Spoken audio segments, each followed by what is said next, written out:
976 Evil. See the terror in your local movie theater. Now hear the horror on your telephone. Dial this number for your horoscope. Eerie stories of horror and fright. Supernatural thrillers of evil in the night. The future was never so terrifying. Dial now. We dare you. $2 the first minute, 45 cents each additional minute. Children, get your parents' permission before you dial. Phantasm. Maximum terror. Oh! That's your target audience, baby! Phantasm. And you know something? I sort of enjoyed it. Phantasm. Sell the metal!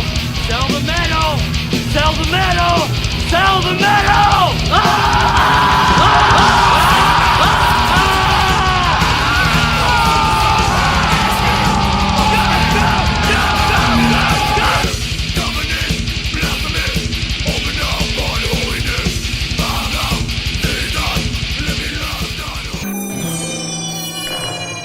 Phantasm. What the fuck is up, and welcome to Phantasm Podcast. I'm Corey Gorechrist. With me, Dr. Vincent West. How are you? You doing okay? I am fantastic. I had forgot that Robert Englund directed this movie. He did. I was just Which insane. anyone that's listening at home probably knows what we'll watch. Maybe. Well, Doctor, why don't you tell him anyway? We are watching 976 Evil. 976 Evil. A terrifying new movie from Robert Englund.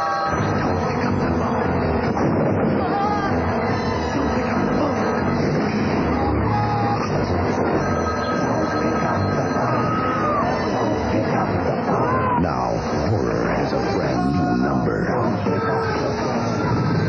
976 Evil. Rated R. Starts Friday, March 24th at a theater near you. With Stephen Joffrey from Fright Night. Yep, Fright Night fame, I guess. which features Evil himself, Stephen Joffrey, absolutely. 1988. This movie is very fun. From what I remember of it, I really enjoy it. It came on a lot when I was younger. This was always a pretty good. The out-of-print Blu-ray of this is very expensive. Oh, I bet. It's a $100 item. Wow.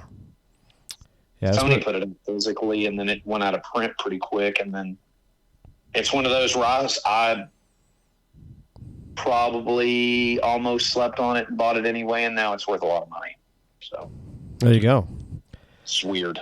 Yeah, it's a good B movie. It was good. Running from Blockbuster or Hollywood Video, this was probably something you definitely came across and watched. Or you were a weirdo like me and saw it at the theater. Yeah, or just straight up saw it at the theater. What sold it to me in Fangoria, obviously, it's like Robert Englund. Sure. Because amazingly, if you can believe this, I don't remember them ever going, hey, it's the dude that played Evil from Fright Night. So. And if I'm not mistaken, I think I saw this movie before I saw Fright Night. So I think this was the first time I had seen Stephen Joffrey's and then saw Fright Night. So that's yeah, it is. Basically, the little synopsis here is people who dial 976 Evil receive supernatural powers and turn into satanic killers. It's pretty death metal. And there you go. The makeup effects right there is Kevin Yeager, who worked on a little movie called Freddy's Revenge, Nightmare on Elm Street Part 2. And he also did Child's Play 2, which is great. Another great one. When Spike dialed 976 Evil, he knew it was an expensive toll call, but he didn't know he'd have to pay for it with his soul. So that's pretty cool. Nice. Death metal premise. What do we got on the marquee here in the theater? Horror marathon, all seats $1.99. God, man. Makes me miss the dollar theater. Makes me miss the 80s. Yeah, well. Can't take that journey with you. Nice. There's a Midnight Oil poster with my hick accent. Midnight Oil poster. There's Clockwork Orange. And Clockwork Orange. Yep. There's Iron Maiden Killers back there. Run DMC. Yep, Run DMC. But the Midnight Oil Oil. Midnight Oil. Midnight Oil. I love that band. They are a Australian new wave band. I love them. Midnight Oil. Yep. No, it's all. Midnight Oil. Yep. I totally hooked that one up Florida style. But That's good with your loud Southern voice. Yeah. There's a Maniac poster. Yep, I saw that Maniac, right behind the guy's flat top. Aim for the flat top. He had a mean flat top on. Where is he at? It's pretty bad actually. Just a bunch of fucking goons. That guy looks familiar. I can't think of what it is, but he looks very familiar. So we'll get the cast going in a second. He's got his little ponytail. Oh, I think I know who that is. I think he's the dude from Corky Romano. He's one of the brothers that can't read. He's like the illiterate brother. I'm pretty sure. I think so. That's who that looks like anyway. And that would be very weird that he's in this movie. I don't know if it's Patrick O'Brien. Let's see. Well,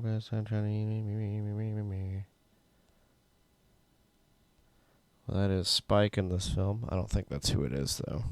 There's old Stephen Joffreys with his National Geographic and Kitty Cat and his weird-ass grandma or mom, whoever that's supposed to be. It's just bizarre.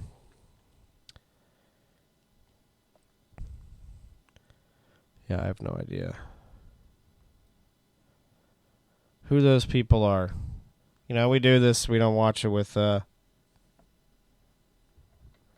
sound on, so we just kind of subtitle it, so sometimes you don't really catch shit when I'm trying to look this stuff up and watch at the same time. Oh yeah, there you go. It's tasking, kids. It's tasking. There's some African-American woman and her National Geographic titties. Not much of them. He's sitting here in his jammies, trying to pop a boner. So that's a very weird way to start the film. 976 boner. If I can figure out who this guy is. How about 976 nut? And 976 cream. I don't know. But I guess that's not who I was thinking of. If that is 976 nut, just feels more natural. If this rolls is off the tongue, it feels like 976 nut, or just 976 cum, or 976 not, or just how about nut 76? Yeah, nut 76. I don't know. Yeah, I don't think that's the guy I was thinking of. If that's Spike, I don't know who this guy is yet. I mean, a couple of guys playing poker looks familiar to me, kind of. So that was that. Hi, Spike.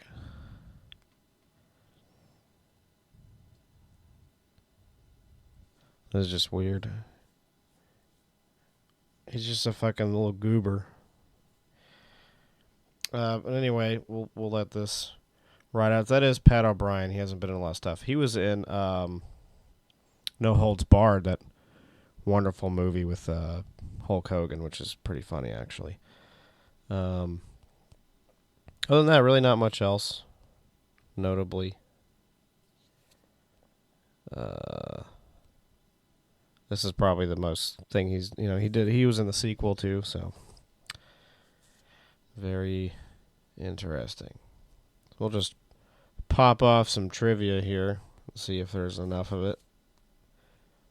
Robert Englund met his wife, set decorator Nancy Booth, while making this film. It's very interesting. Robert Englund claims that the cats in the film would always follow direction, but he was horribly frustrated with the spiders that would barely move once released. The bathroom graffiti R&N was placed by a set decorator Nancy Booth for Robert Englund to find them in the Dalles after they started dating. Oh, that's so sweet. Stephen Joffrey, who played Evil Ed in Fright Night, can be seen standing beside a Fright Night poster in the El Diablo projection room. So that's pretty cool. Do you Nick Cage from Honeymoon in Vegas? That's just so wonderful to hear. Not that that has anything to do with anything. The exterior of the El Diablo Theater was actually a model which was 4 feet long and 2 feet high. Robert Englund states that the miniatures were inserted using a technique called inner vision. Is the guy in the fridge right now on your screen? Yes. Yeah. Sorry, I was doing the nonsense I told you about. Old Spike is, Did you hear me? yeah. Or Old Spike is chilling, trying to find some, creeping around for some eats. Looks incredibly familiar to me, and I don't know why. Well, that's what I was saying, but it's not the guy who I thought it was. He's the only other notable thing he's done is he was in the sequel to this, but he was also in No Holds Barred with Hulk Hogan. He's done very minimal. That's where I know him from. Yeah, that's his like big movie, I guess. He also kind of looks like a Friday the 13th victim. Yeah. What in the name of Saint Peter do you think you're doing, boy? So you think he's some badass guy smoking cigarettes in his house and... Oh, he's trying to rob All Hoax's house, which is Stephen Joffrey's there. She's going to get the strap out. That's wonderful. What's weird is he kind of looks like... He does and he doesn't, but he kind of looks like Ethan Hawke. Yeah, a little bit. Ethan Hawke literally looked like that around the same time frame. Yeah. Well, Patrick O'Brien hasn't done much, but he was Spike in 976 Evil. Very cool. Mindy Seeger was cast as the victim after the actress initially intended for the part couldn't show up. J.J. Cohen lost about 30 pounds for his role as Marcus. James LeGros was originally considered for the role of Spike before Patrick O'Brien was cast, a.k.a. Ethan Hawke over here. That's weird. See, this is the kind of stupid shit that IMDb people post on this stuff, because you run into a lot of it, not all the time, but they tend to repeat themselves with different sentences, because I think any asswad can come on here and just like put a fact about the film. Right. So this is one of those things where somebody just had to, they must have like had a couple beers or something before they just felt like they had to contribute on IMDb, like they were, you know, just like a SAG writer. I don't know what the fuck it is. So it just says, you know, this guy thinks he's Leonard Maltin. It's like the name of the movie theater is El Diablo, which is Spanish for the devil. Wow. Thank you for that amazing trivia. I had no idea. It's fucking stupid. And it's raining fish. That's fucking disgusting. Really good rain effect, too. Yeah, there you go. That is bizarre.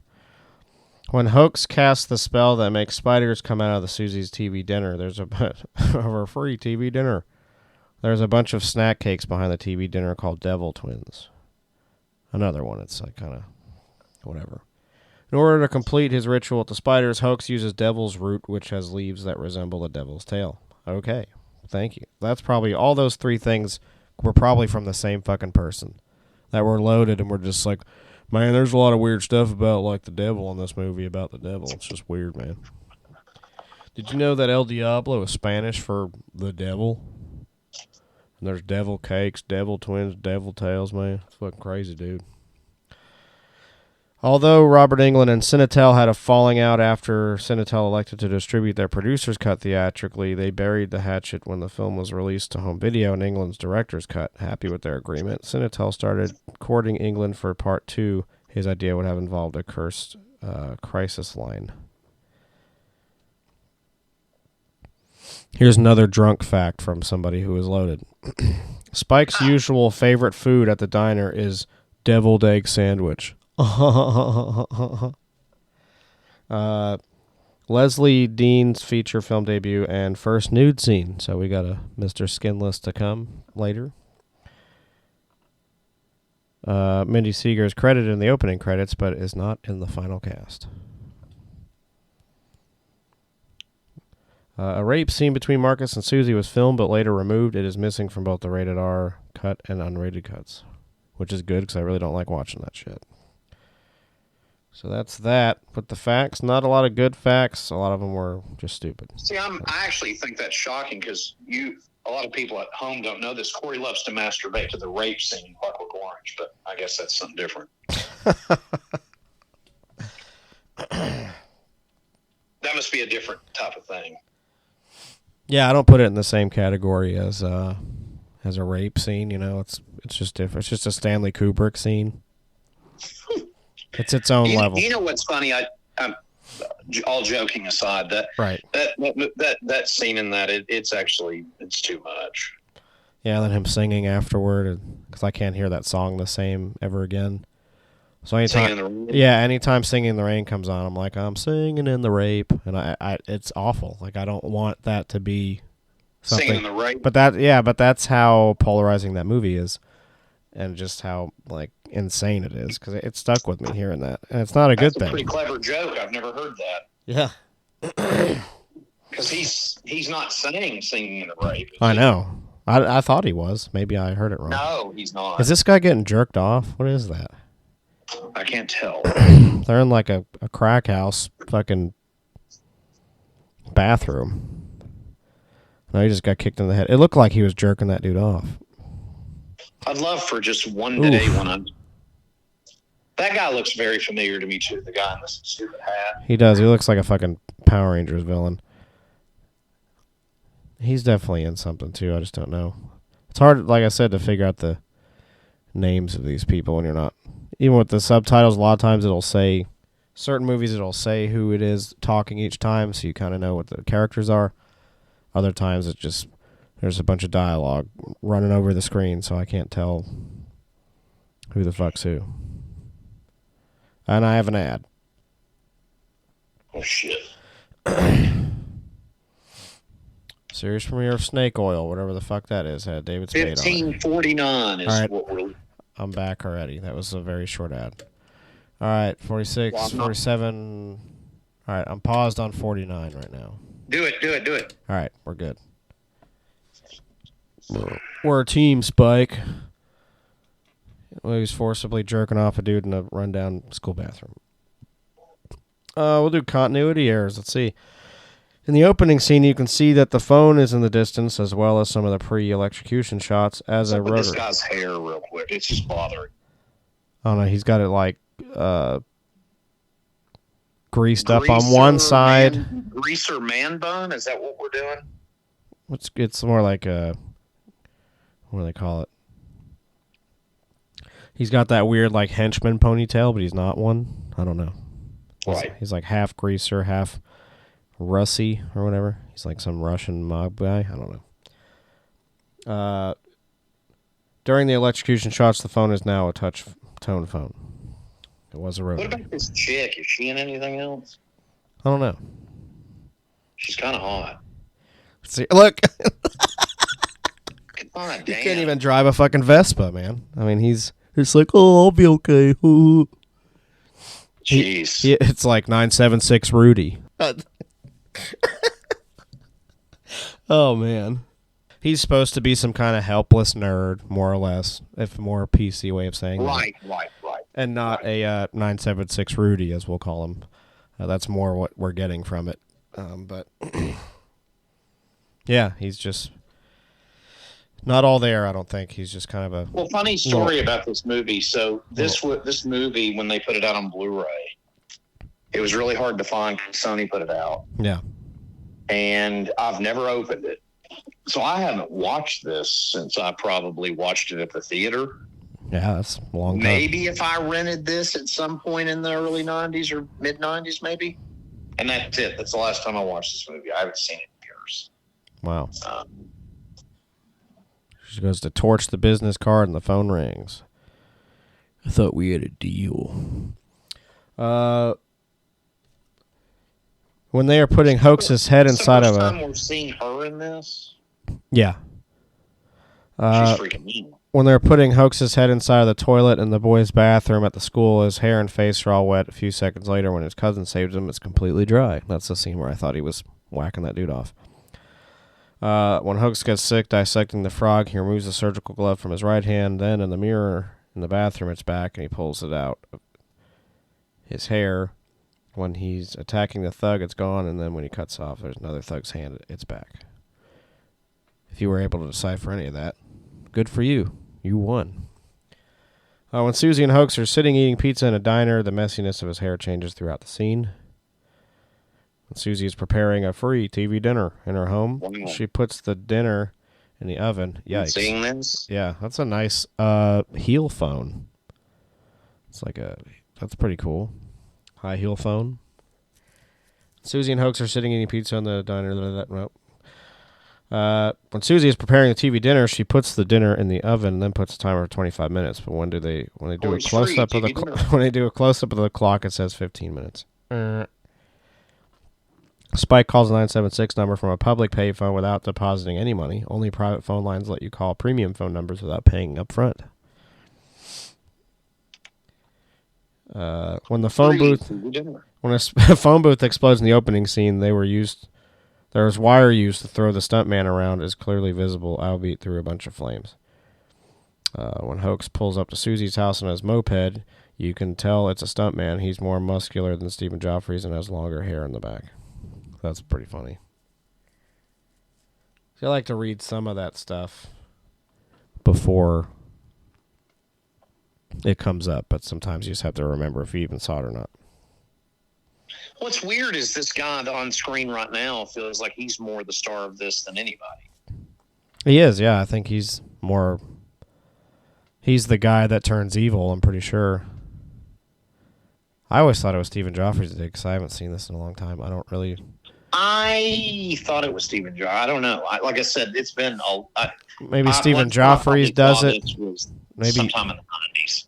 Maybe 976 Rudy turns into it, and then Patrick has to stop them, or Spike, whatever. He's like the hero of the movie. No idea. Yeah, because I'm pretty sure that Stephen Joffrey's or Hoax or whatever, he turns into the demon, satanic killer, and then this. See that? That's just weird. Well, here we go. He's going to do the horoscope thing. Maybe not. We'll see.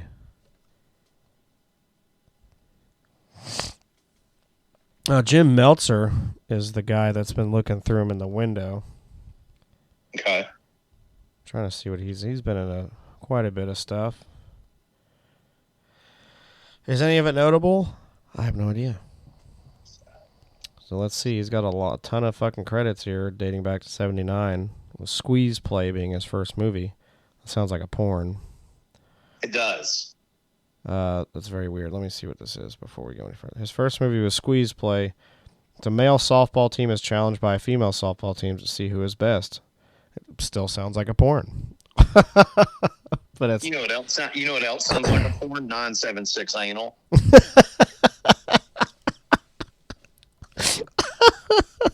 I mean, that sort of sounds like a porn, doesn't it? No, it does. Yeah, absolutely. They have to call a hot and horny phone line. That's pretty funny.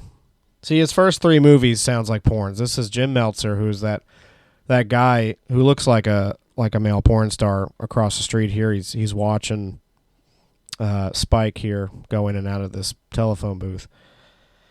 So his first three movies, Squeeze Play, Four Friends, and Tex. All three of those sound like porn names. Tex is actually a really good movie. And Princess Daisy, it's a TV series. Oh my God. The Best Times. River's Edge. River's Edge is one of the best movies ever made. And he is Mr. Berkwaite in that movie. That movie's the shit. Keanu Reeves, kids. Yep. You like John Wick, go watch a Dr. West classic. Go watch River's Edge. Dennis Hopper, Crispin Glover. It's a great movie. See, Murder by Night. I'm going to remake this movie But I'll let y'all guess if it's going to be an adult film or not. It's going to be called 976 Rim Job. This is where I think I've seen him. It's Waxwork 2 Lost in Time. He is Roger. Great movie. That's where I think I've seen old Jim Meltzer. L.A. Confidential, he was a city councilman. That's a great movie. It is good. It's good. Oh, here you go. He was in one episode of Sliders as Jonathan Griffin. Fucking awesome. That's who just speared him out of the way. That's who Jim Meltzer is. I had an 8, 7, 6, Fuck. 5, 4, Fuck. 3, Fuck. 2, Fuck. 1. Fuck. And What? I'm on ad. 25 minutes, 12 seconds is where I stopped. Let's see if there's anything else. CSI New York. GM ad with Jamie Foxx. I love Jamie Foxx. Hope he's healthy now, not sick. It's on an episode of Dexter and Mad Men. I think those are the last things he If really Jamie did. Foxx had died, it would have mentally kind of melted me. Yeah. I love Jamie Foxx. Our world is better off with Jamie Foxx in it, I think. But that's just me. Oh, And shit. why is Wayne Gretzky in this ad? It's just weird. He's your favorite. This is where I am back right now at 25. I'm paused at 25:17. All right. I'm going to sync up. What do you want me to do? And now, play. Got the chick taking the order at the diner. She's kind of attractive for some reason to me. A little bit, yeah. He's going to get his now. deviled egg sandwich. So J.J. Cohen, I was looking at some of the other actors here, and you mentioned you've recognized one that was in the poker scene or card scene, whatever it was. Yes. So J.J. Cohen plays a character named Skinhead. He was one of the goons in Back to the Future. Oh, yeah, that's fucking awesome. Yeah. He's part of Biff's gang. Yep. He was one of them. Awesome. He's actually in the hard way or the easy way? The easy way. He's in actually a few things. He was in an episode of Baywatch. Oh, my God. It just says named He's dude. falling out of that skirt. Oh, hell yeah. She's got like nothing in. Oh, wow. Pacific There's Blue. not much the imagination there. Yeah, Third Rock from the Sun, Pacific Blue. He was in an episode of. He was Rhodey Scully in Almost Famous, and that's awesome. So this is 976 Anal now. Yes, it is. And 976 Rim Job, my sequel. This is Leslie Dean, I'm assuming. Well, she's And also. just to be clear about the 976 Rim Job, it's the ladies giving the rim jobs, not receiving them. Oh, wow. Yeah, that's right, Corey. The girl's eating the man's butt. She also plays Tracy in Freddy's Dead: The Final Nightmare. That's very cool. I like her little titties. Yeah. And old Mr. Skinless here, you got it. Roughly 27 minutes and 5 seconds. You see some of Leslie Dean's little titties. There you go. They're very nice. That's the perfect size. It's all Dr. West needs. Yep, and There you were a got lot of the those top ladies running around Disney. and you got the over the pants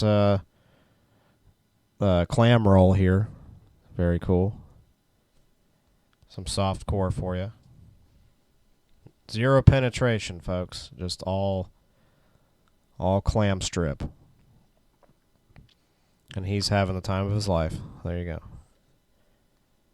He is having time of his life. He just 976 nutted. He did 976 nut. And she also plays Jody. Well, what is it? What is this? Oh man, that's hilarious. Is this a porn? Apparently, it's a parody of Pulp Fiction. It's called Plump Fiction.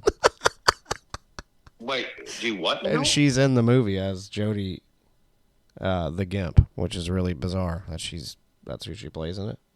It's called Plump Fiction. I have no idea. It just looks like a stupid, comedy. But anything with that name, you would think it wasn't. Just says follows the plot of Pulp Fiction. Scenes from other movies are also parodied. So it's like, 97, like a David Zucker kind of movie, I'm sure, like anything like that was, of just a mashup of parodies from movies that year. Right. Makes sense. So he just had his hot night of over the pants riding. I don't know. I think he might have been inside her. I don't know. Didn't look like his pants were on, except for he might have just had the. I think he had his dong through his fucking pee hole. He did the. But I can tell you this. He did the unzipping fuck. I just want to be very specific. She's a hot little number. Yeah. I mean, even if there wasn't penetration, I'd love take. the hair. I love the stockings. I love the outfit. I don't think she's got any undies on. No, she's putting on his trousers. There you go. I love that she kept that jacket on when she took that yuck. Yeah, that yuck. Look, you got old hoax here. He's just like, I think they banged. It's weird. Hey, look, he's going to sniff her panties. Please tell me he's going to do the Dr. West. Do it. He's taking it with him. I mean, he was trying to steal his food earlier. So it's like, well, I'll steal your little girlfriend's panties. Because I'm a little fucking weirdo. Well, he's like, God, I wonder if they fucked in this seat. He's just perving around in there. It's hilarious. See, Dr. West would have huffed the seat where they rode each See, other. there's Skinhead right there from Back to the Future. That's so weird. That's weird. We were just talking about it earlier, too. Usually happens here at Phantasm. It's all connected. The parallels with all the shit, or synchronicity, as people call it. I always just called it a circle thing, where things just kind of run together throughout the day, and they all interconnect. It's called, the Critters poster, very nice. The one above it is either Evil Dead, or it could be, there's a Fright Night one there. The one above it looked like Graveyard Shift, or Tales from the Hood. I couldn't tell. Dawn of the Dead. A Nash concert. Yeah, Dawn of the Dead. And there's the Maniac poster in better frame there. See, that guy with the hat I recognize too, as you said. He looks familiar too, so. See if we can track him down. That actually does not say Run DMC. It says Run DMO. Even weirder. So I don't know what that means. Okay, so that one guy wasn't Skinhead. That they show with the cash signs. He was somebody else. Now, just to let everybody know, Joffrey's is dialing into the future, and he's calling 976 Rim Job. Because he's ready to empty his fucking sack all over his fucking nerd clothes. What he needs to do is call 976 Vespa, because he fucking wrecked his the other day. I mean, he crashed the living shit out of it. It's like, hello, this is 976 Vespa. I also can't look at him without going, my name is not evil. Yeah. I just hear a stupid laugh. You're so cool, Brewster. Yep. You're so cool, Brewster. He's got that name is really not evil. He's like, all right, evil. Really He's annoying like, laugh. Name's not evil. And the scene in Fright Night, I'll just say, the transformation thing when he turns into like that rat thing, is fucking disturbing as shit. The whole Wouldn't it be funny if while he was jacking off, that he started I have an ad. Ad. Sorry, ad. Wouldn't it be funny if he was whacking off of those undies and he's just like, I'm gonna come oh so slowly. Anyway, terrifying. So the guy that I thought was Skinhead, which he's not, but Skinhead is in the movie from Back to the Future. The other guy is Gunther Jensen, and in the movie he plays Airhead. So he was in 2 episodes of Married with Children. Nice. He's in an episode of Babylon 5 as Night Watch Guard. Awesome. He's in an episode of Saved by the Bell, and he is Coach Krumloff. Fucking awesome. So there's that. That's all the main things he's done. And he was a security guard in the X-Files as well, the TV show. Very cool. Now, Skinhead, I think, might actually be that guy with the hat on, the blonde hair. Oh, yeah, I've got it paused on him right now. Pretty sure that is the dude from Back to the Future. By the way, you need to be at 32:35. Okay. 32. All right. We are at. All right, I'm paused at 32:35, so go ahead and unpause. Done. Booyah. Yeah, we use Tubi. If you're a fan of the podcast. Why is that, like, 7-year-old kid drinking a beer? I have no idea. That's just bizarre. It's another wonderful addition to this movie. That's just bizarre. But yeah, Skinhead's that guy right there that looks like a skinhead with the overalls on. That is one of Biff's crew. And I recognize him now that he's sitting there. So yeah, we use Tubi, and Tubi is free, and it's great. You don't even have to put in an email address, but it does have ads, and they are just kind of random. Sometimes they do a countdown, like Dr. West has the countdown. I do not. I have the random, just bad. Blah. Sometimes, if you listen to our other episodes, they sync up pretty well, where sometimes the doctor and I have the same ads happen. Well, not the same ads, but the same time they'll show up, and we're doing pretty good. But lately, it's just been so sporadic. Like, you'll just get hit with an ad, and I'll have the countdown. Now you have the countdown, and I have just the random ads happen. Yeah. So, yeah, they're a little difficult, and the ads can be very quick. They can be over a minute long.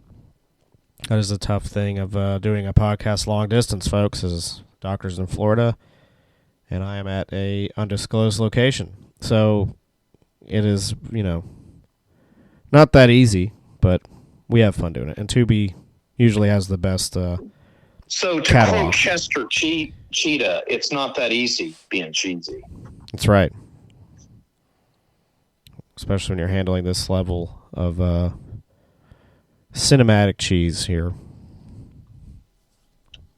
Corey told me one time after he fingered a girl, he said, if I was a cartoon character, I'd be Chester Cheetah. So I guess this theater, or at least that marquee and all that stuff, is actually a miniature. So that's pretty cool. Direction here by Mr. Englund. And now he's trying to be like, yeah, I smelled your panties earlier, and I jacked off in Spike's chair where hopefully you guys spilled your juices. It's like, man, I just want to, anytime you just leave your panties wherever, and I'll pick them up and put them in the washer for you. I totally won't take them and put them in my pocket and wear it as a mask. The being his mouth. It's like I won't put them on my face when I get home. That chick right there, if I got her undies, I'd just be walking around with a fucking raging hard on while I was wearing them. Well, like I said, COVID. Fucking hot. And then I wanted to jack me off with those lace gloves on. It's like when, with COVID coming back rampantly now, the best thing you can do is wear a girl's panties over your face. No one's going to say anything, Or do what Dr. West does and just rub them over your shaft. Just have that fucking lycra in your crack. Oh, look, he might have it. He's like, I got your panties right here.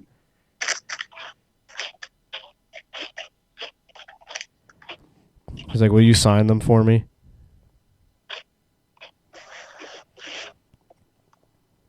He's like, actually, you put these on again. I need some more of your stench on them. If you could just wear these while we're eating pizza, so you can have some of these garlic and red pepper farts in this panty string. That pizza actually looks good. It does look good. It's good. That's one thing we can look up is the filming locations of these. I'm sure it's in L.A. or somewhere. Where it's supposed to be set, I have no idea. There's not really anything suggesting where it is from. If I could get out of this bullshit.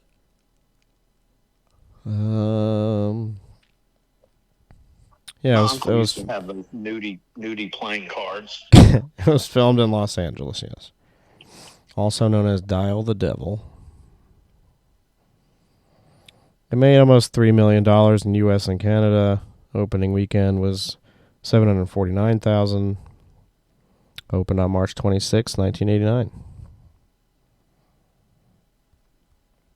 So that's pretty cool. Let's see what this asshole said. I never read reviews on movies like just people, but I'll see what this one says.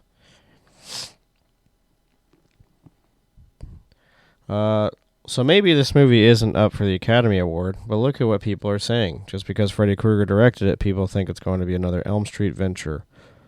Personally, when I first saw this movie, I didn't like it. I thought it was poorly acted and rather stupid. But then I looked into the movie, and I can identify with Hoax. No, not because of the atmosphere at home, or because of a cousin that saves the day. It was actually kind of sad. In high school, every day I've faced toilet dunking and other horrible things that cruel people have done to me. I know what went on. If you're looking at it from a different point of view, then the movie isn't for you in the first place.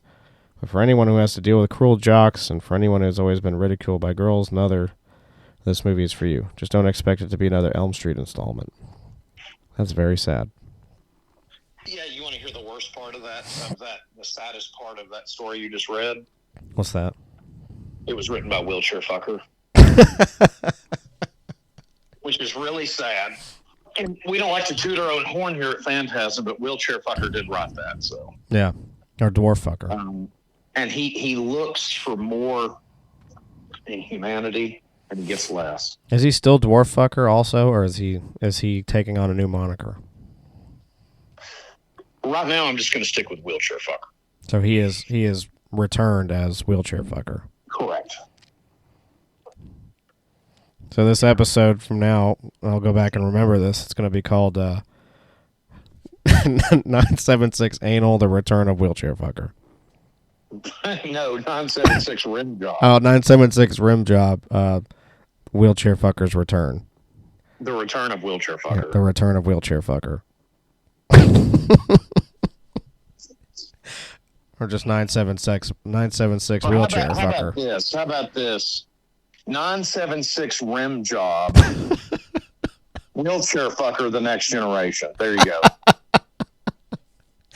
go. Which homages the fourth installment of Texas, which I love and everyone else hates. It's a really bad movie, but I've come around on it because I watched it when I was really young. Now, that other cut of it that comes with the Scream Factory, man, it's night and day. It's great. Yeah. Like, I like it, and I've always liked it. I know it's bad, but I like it. And I can't tell people anything that the movie worked for me when I saw it in the theater. But right.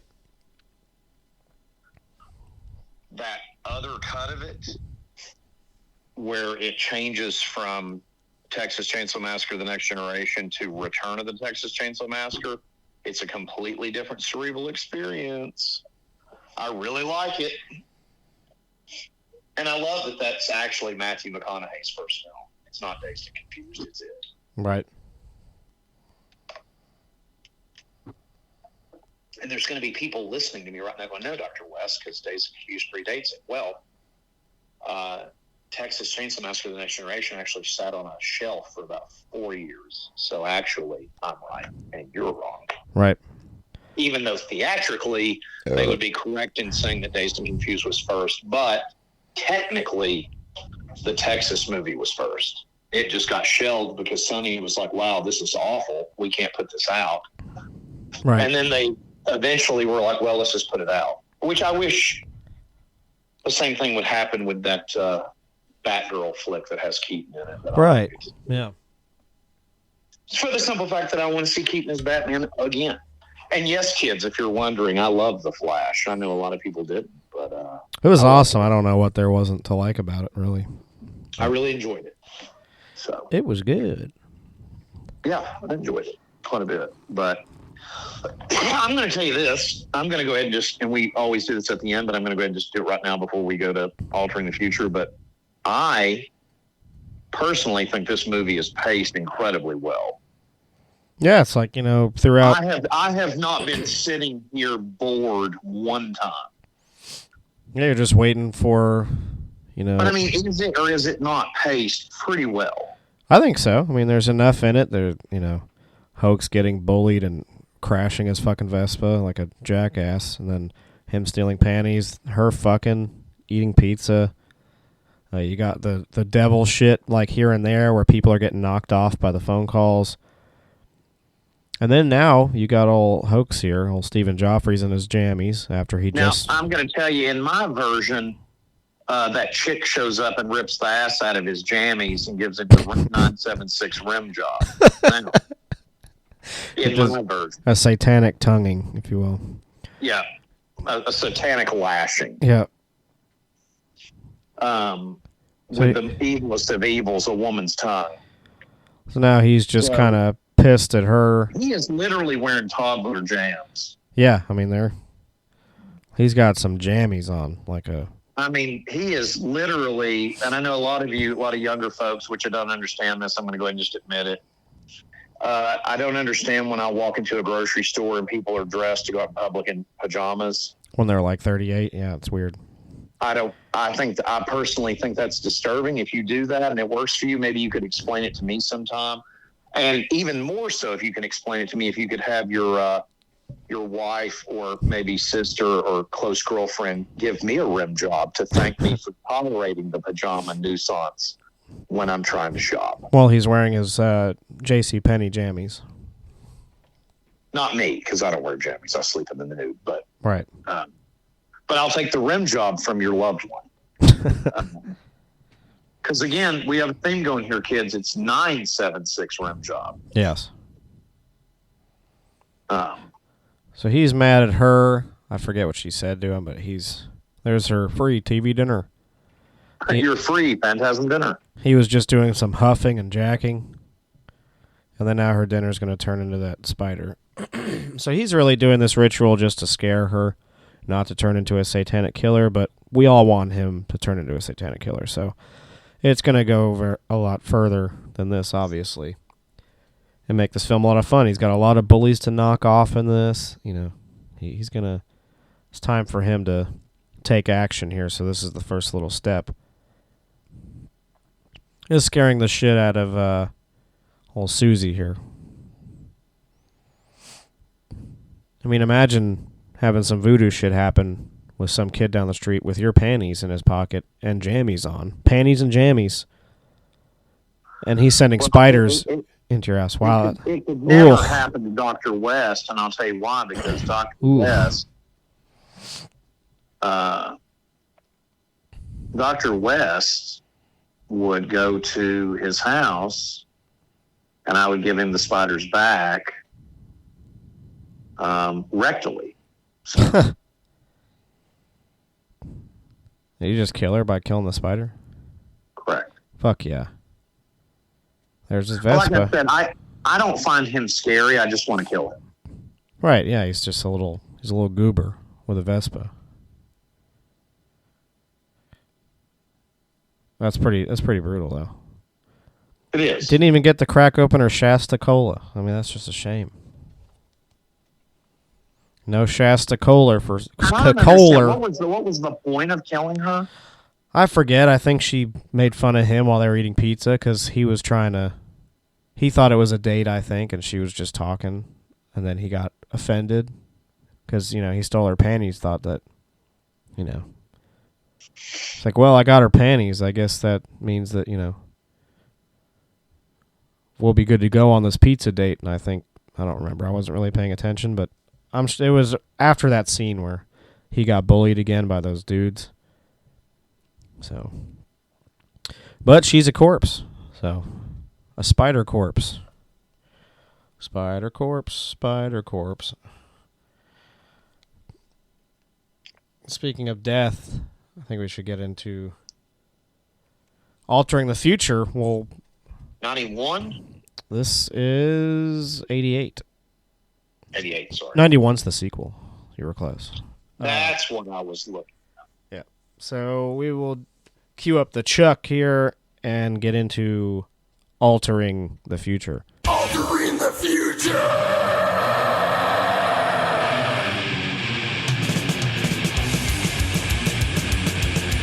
So So Altering the Future will take you back to the time of the feature film here, this one being 1988, so we'll kind of go over, just kind of take you back to that time period.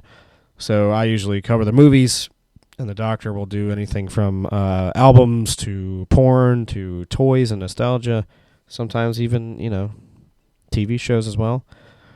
So... Holy shit, have I got a surprise for everybody can do. Okay. So we will start with the movies here, as we always do, with Altering the Future. I used to do it, we've done these so many times now, I usually just do the horror first and then pick out some choice ones, or I'll save some for last, but I just kind of run through them now, just give you an idea of the time period. So we'll go through just all of them here, and I have an ad. Perfect.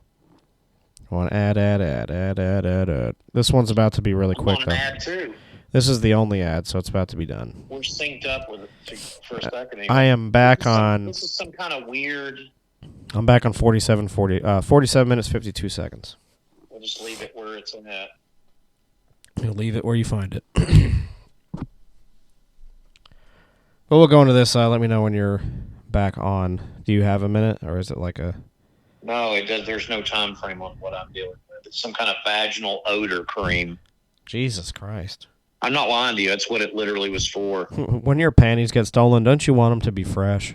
It literally was. It was for a vaginal odor cream. Ooh. Which I hate to say this, most women need that. Ladies, it's true, and you know it, that your hoo-ha smells like a toxic dump. Sometimes your pH is off. The ladies that don't, God bless you. Unfortunately, a lot of the ladies that I've had the unfortunate pleasure of dealing with, what is the time marker? 47 minutes, 52 seconds. I'm at 47:54 and it's paused. Unpause. Done. We are synced, my friend. Yeah, I've had some that just smell pretty all right, or just even fruity somehow. I found the greatest thing in this world for this podcast today. But there are some other ones that just... You hear me? I am so stoked. What's that?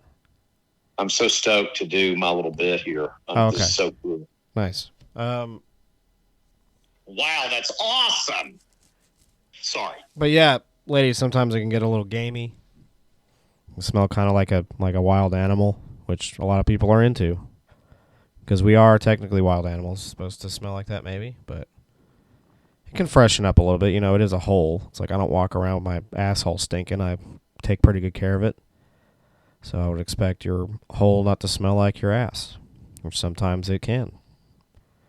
Not everybody, just be careful. Or like a rotten sewer plant that exploded with fish in it. Yeah, if you smell like Class of Nukem High, it's going to be an issue.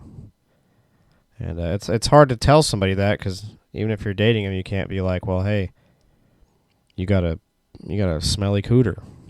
It's hard to do that and bring that up. Just like it would be for you to be like, man, he has really stanky balls. But, I know I don't have stank balls because I take care of my nutsack.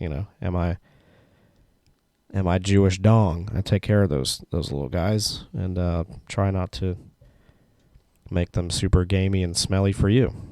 You can catch me at a bad time where I've just been sweating all day. That's on you. Some people are just gross. I've met some gross-ass people.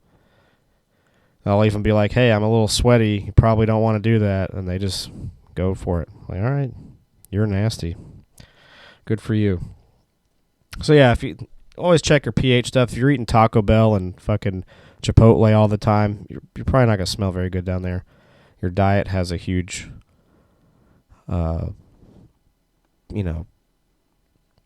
impact on your vaginal health. I'm not here to mansplain this to you. You should already know this. You're the one carrying it. I'm just letting you know that I know. That's all I'm doing. So anyway, Back to the Future. I've not had a good photo since Denny's. And man, do I have a photo for you.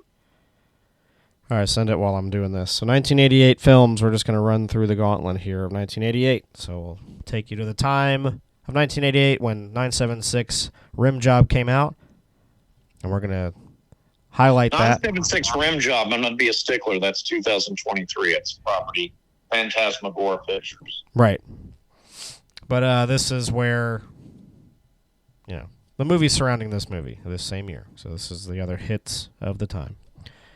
Beetlejuice, Child's Play, Killer Clowns from Outer Space, They Live, Return of the Living Dead Part 2, Elvira, Mistress of the Dark, Bloodsport, Friday the 13th Part 7, The New Blood, Twins, Waxwork, Pumpkinhead, which is an overrated turd, Return of the Killer Tomatoes, The Great Outdoors, Vampire's Kiss, Die Hard, Nightmare on Elm Street 4, The Dream Master, The Blob, Cocoon: The Return, which is one of the Doctor's favorite movies, Red Scorpion, License to Drive, Halloween 4, The Return of Michael Myers, Destroyer, Akira, Monkey Shines, Rambo 3, Hell Comes to Frogtown, Heathers, Caddyshack 2, Ghost House, Sleepaway Camp 2,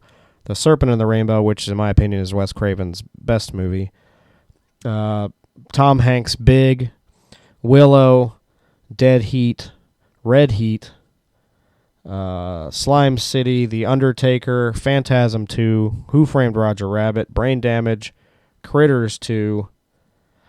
That's a lot of stuff. What a great year. There's a Short Circuit 2, The Land Before Time, American Gladiators. Short Circuit 2 remake, Short Sodom 2. Bull Durham, that's a really good one. Police Academy 5, they already had that many by then. Naked Gun. Scooby-Doo and the Ghoul School. Michael Jackson's Moonwalker. Witchcraft. Black Eagle. Action Jackson. Missing in Action Part 3. See if I'm missing anything. Above the Law. Maniac Cop. The Deadpool. Messenger of Death, which is Charles Bronson. Dirty Harry movie, Deadpool, it's shit. It is good. It's good. Black Cobra 2, Fred Williamson. Zombie 3. Crocodile Dundee 2. And Ninja Strike Force. Let's see if there's anything else that I am missing, but I don't think there is. Mac and Me, not a fan. Oliver and Company, which is one of my favorite Disney movies. I think we got all the big boys out of the way. So I'm pretty sure that about sums it up. Oh, The Nest. Can't forget that. That's another Dr. West favorite. And Hobgoblins, The Brain. Incorrect. The Brain. Let's see. I'm good with that list. If I left out anything, whatever. But I think that about sums it up. Well, you got Cocktail. Cocktail's a good one.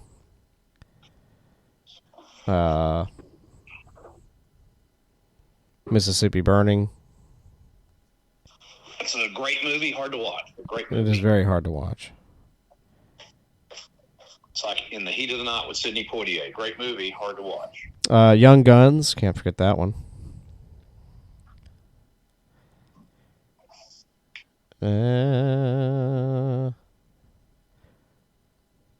Yeah, I'll end on Scrooge. Scrooge is good. Night of the Demons. Death Spa. Poltergeist 3. Hack-O-Lantern. Ghoulies 2, which was almost an option. That is Dr. West's belated birthday present.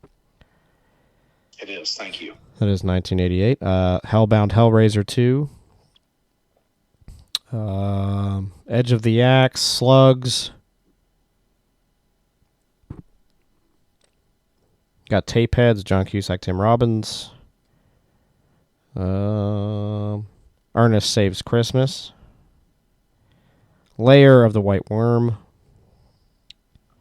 Ernest Saves Christmas was also something I remade, and it's Dr. West Couldn't Save Christmas, which is a very sad movie.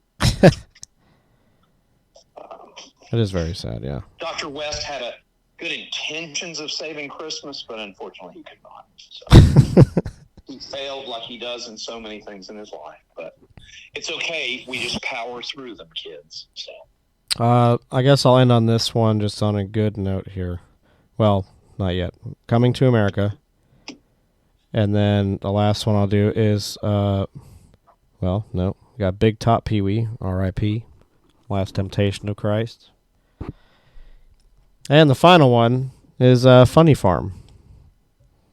Let's end on that. Incredibly underrated Chevy Chase film. And he's got that Mets hat on the whole time, and I love him for that. Yes, he does. And we'll end on that and go Mets. Next year. So mine, we are going to revisit the Toys R Us catalog, which I'd like to refer Corey to a past memory, which I will not explain on here, but the infamous Denny's photo. Yes. Oh, yeah, I'll have to go look at this. Hang on. So, Merry Christmas. So do we need to explain the Denny's photo thing? I'm not going to explain that. Okay. He just called this dude, hey, shriveled dick. So that's funny. Anyway, yeah, please continue. Inside joke about there's a Denny's photo. Now it's... Yeah, I may explain it. I don't really feel like explaining it right now, but it's... by the way, the guy holding him has been in a ton of shit. Oh, yeah. Well, very simply put with the Denny's photo, there was a photo when we went to Denny's a long time ago. And, we have a pretty big age difference with me and him. We come from different generations. So with the Denny's photo, there's just like this older guy and his son or whatever with a bowl cut. Me being the little kid that had the bowl cut, because I used to be a little kid with a blonde bowl cut. So it was just kind of funny. Made that joke, and then now we have a new one. And it's kind of the same thing. It's another kid with a fucking bowl cut. But do not explain the new one. The new one will not be explained. It's just funny. It is funny. But that is the old joke. So now we're kind of... Dr. West just kind of revitalized the joke we hadn't had for a while. So I did. Anyway, Toys R Us catalog, 1988. I'm ready for this. So we've got on the front cover, says "You'll never outgrow us," which I hate, absolutely hate that Toys R Us is not in this country. Nope, it's only in Canada, which really chaps my It ass. says open until midnight, Monday through Saturday, starting November 21st. So that's depressing because nothing can be open past 10 o'clock now because of COVID. Right. But on the front, I'm not a Nintendo kid, but I did have one. The original Nintendo's on the front here, and you get it and the power pad, which you could dance around on and stuff. And it was you get it all for $150. And if you just want the Nintendo by itself, it's only $100, which was a goddamn steal.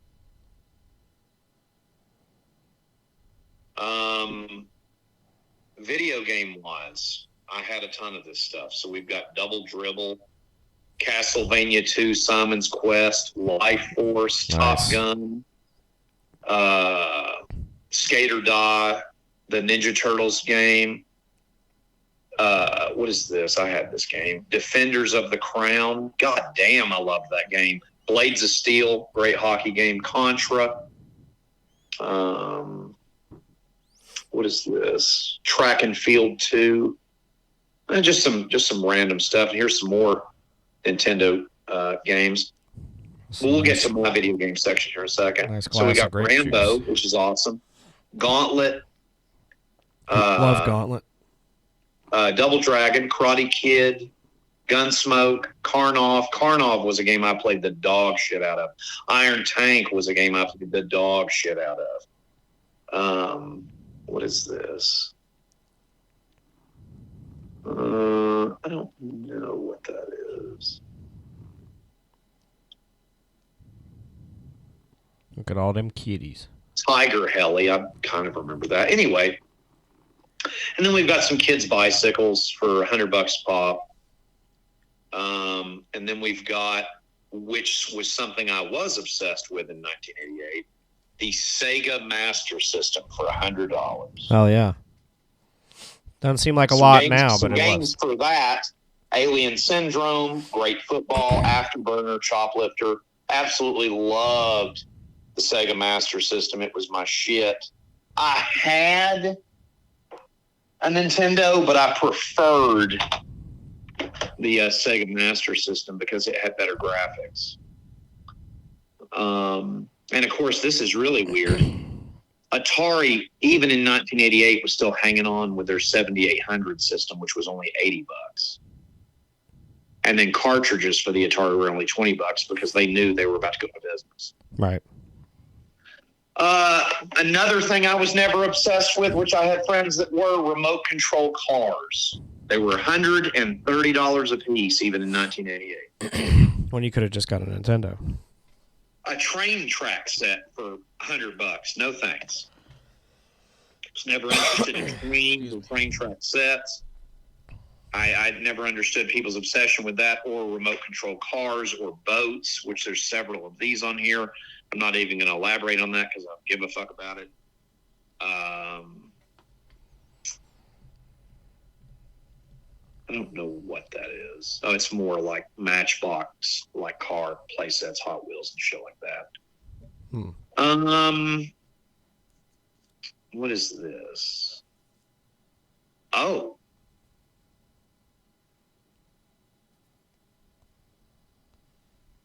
I remember these toys. They were called Bone Age, and it was these toys that were marketed like prehistoric, like adventure sets. It sounds dumb, but I was really into it.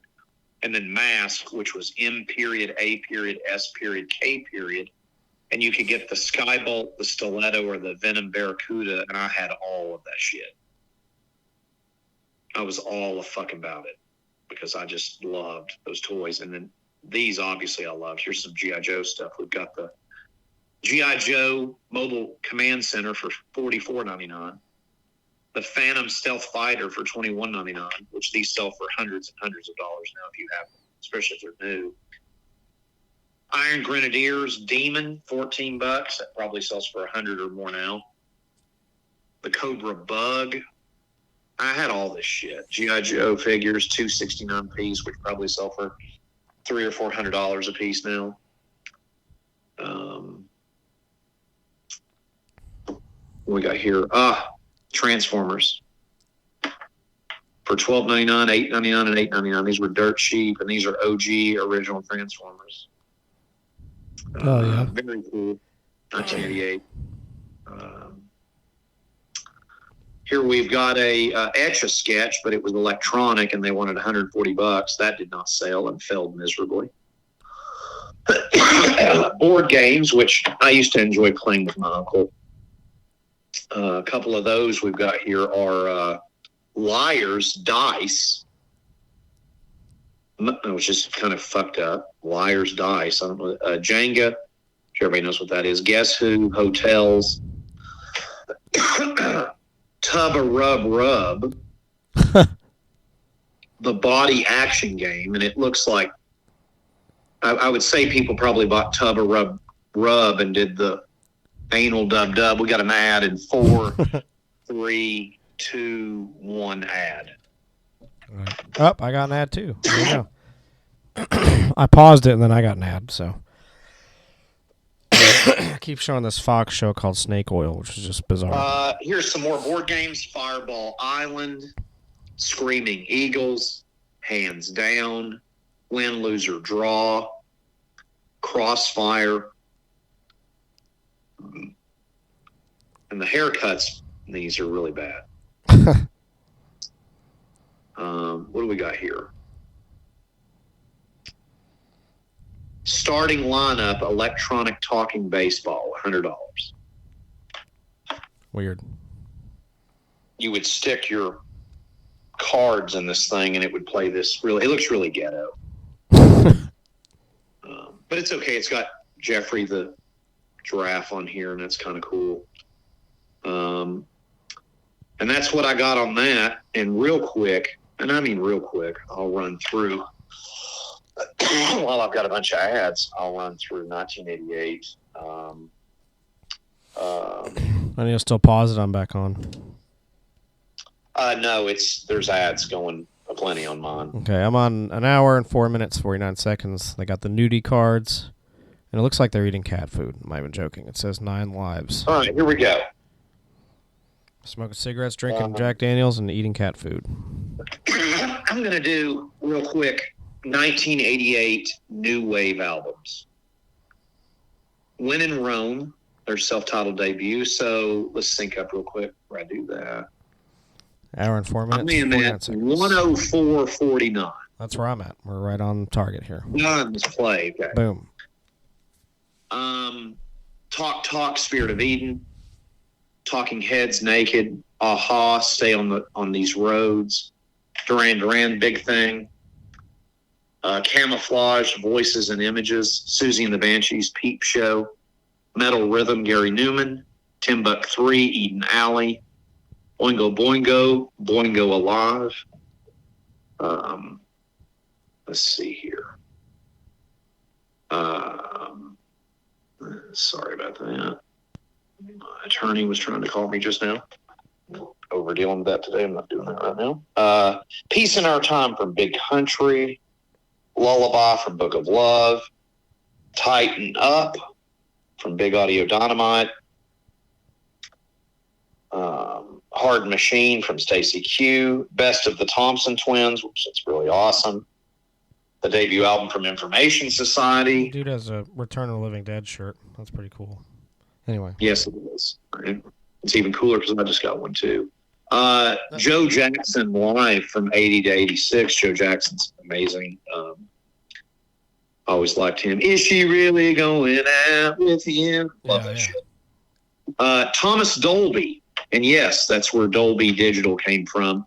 He had an album called Aliens Ate My Buick in 1988. Weird. Joy Division Substance, which was a collection. And that's all I got from 1988 New Wave albums that I may or may not have listened to when I was growing up. Nice.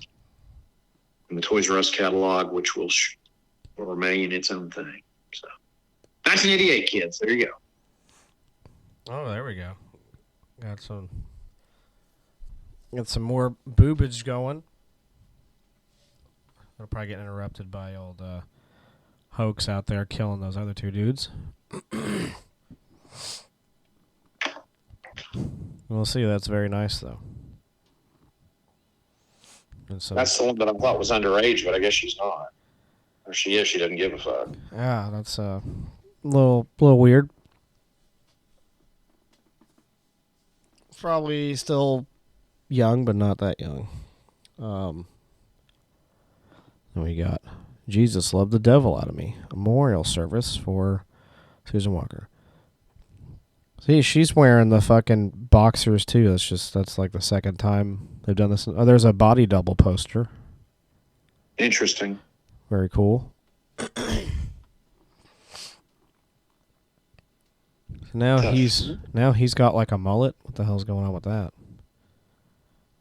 He's starting to turn into a demon, so he's got the devil mullet growing. That's pretty funny. Oh, there you go. It'd be possible to enter with a pair of hearts. Very cool. Didn't get to see the murder, but putting in that was very clever. It was a Quiet Riot poster. Nice. It was like a live poster. Like, come see him at the Freedom Hall on December 7th or whatever it said. Oh, that's cool. Yeah, it was like a venue show poster for Quiet Riot with the mental health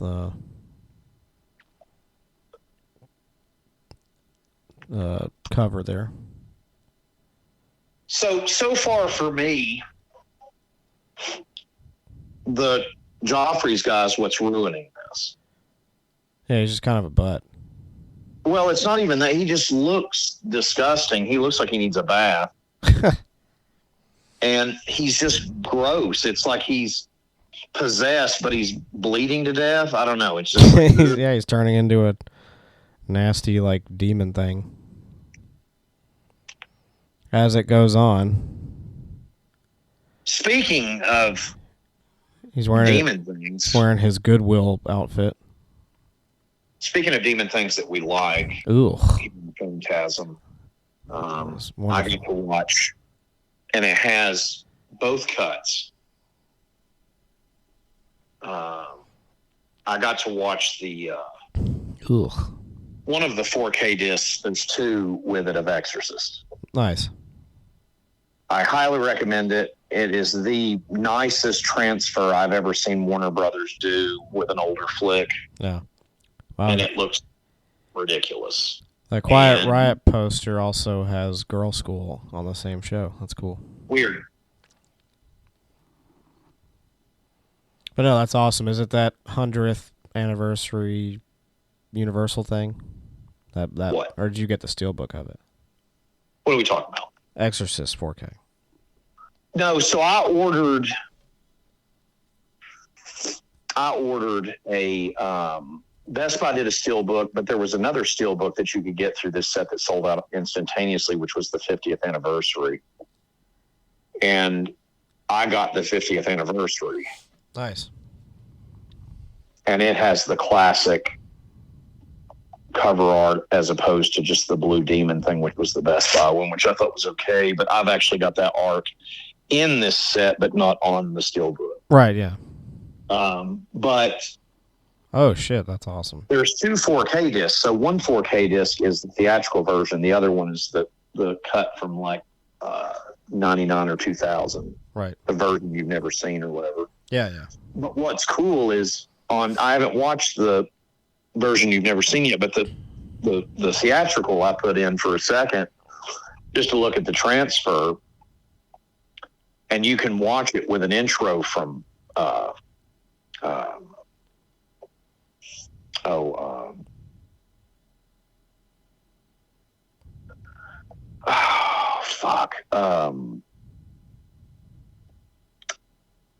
don't know. I cannot think of his name right now.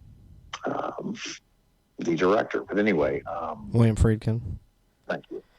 So Bill, and then I was listening to the commentary on it, and the shit that has happened, and I know a lot of the lore to it, but the shit that they went through making that film was horrific. Oh, yeah.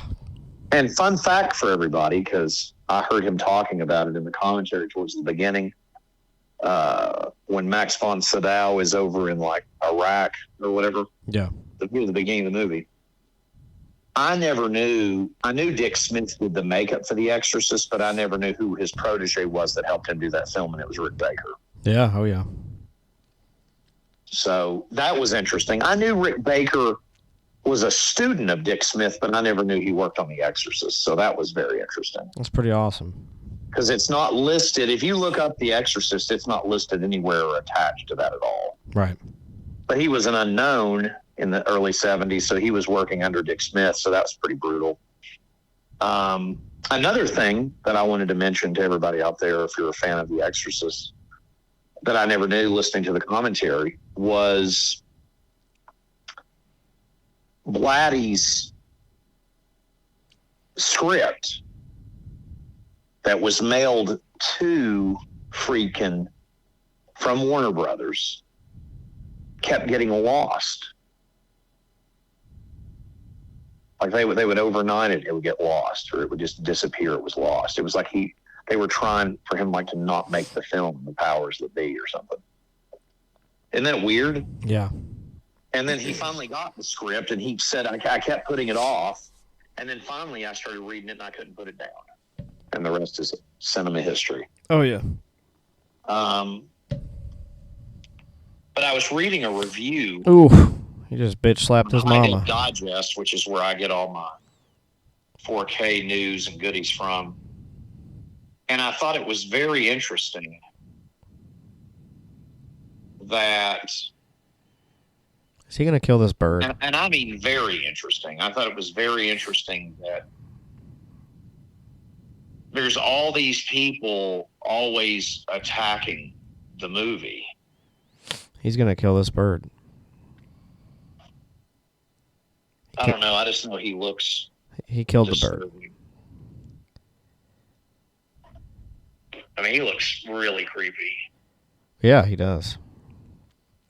Like, I don't think in a long time have I watched something like this and just wanted someone to die so badly. Like, I really wanted to die.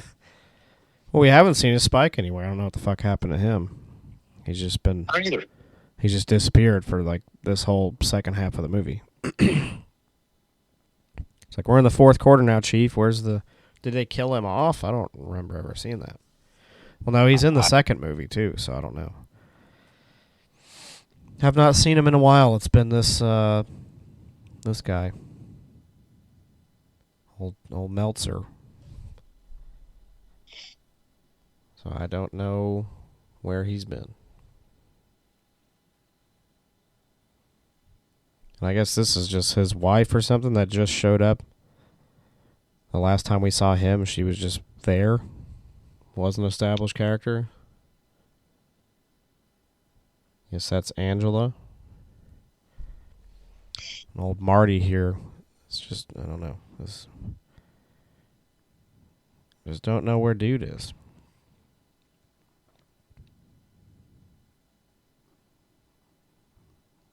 So yeah. Well, that's the cool thing, as to reflect on what the doctor was saying. It's cool to actually have physical media, because you're not going to get all that extra shit if you're just streaming it on an app, you know? No. You get all the good and features. The other thing about it is the print, for real, more than really anything since, I'll have to say, The Exorcist is the first thing since Friday the 13th came out in 4K last year, which I didn't shut up about, from Paramount. It's that good. Yeah. And it looks ridiculous. Like, it really is quite nice. Like, I was blown away with it. It's awesome. Yeah, I mean, I'm sure it looks fantastic.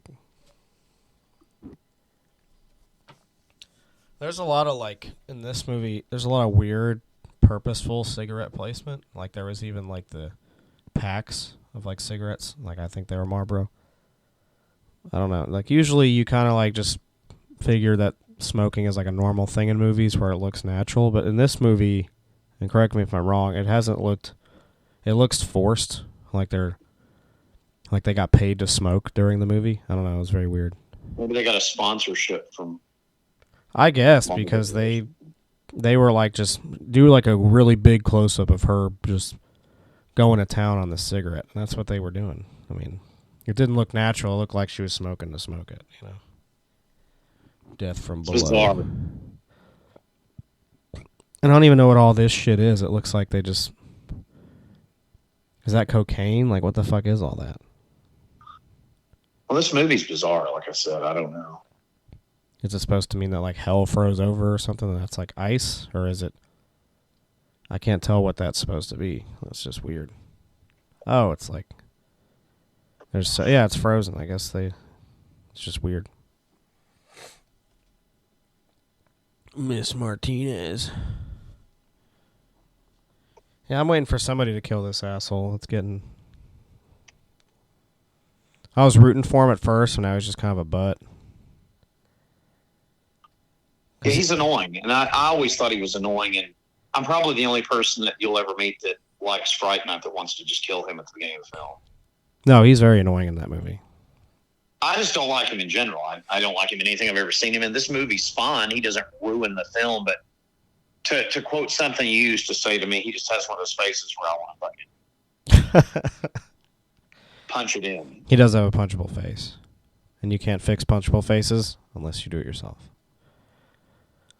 But yeah, fix it for you. Yeah, that's right. But it's just this movie just took a weird turn because I don't remember seeing this Angela character at all until Marty gets fucking zapped when he tries to like pick up the phone And then she like runs out of nowhere and is just like, "Oh my God, are you okay?" Like, I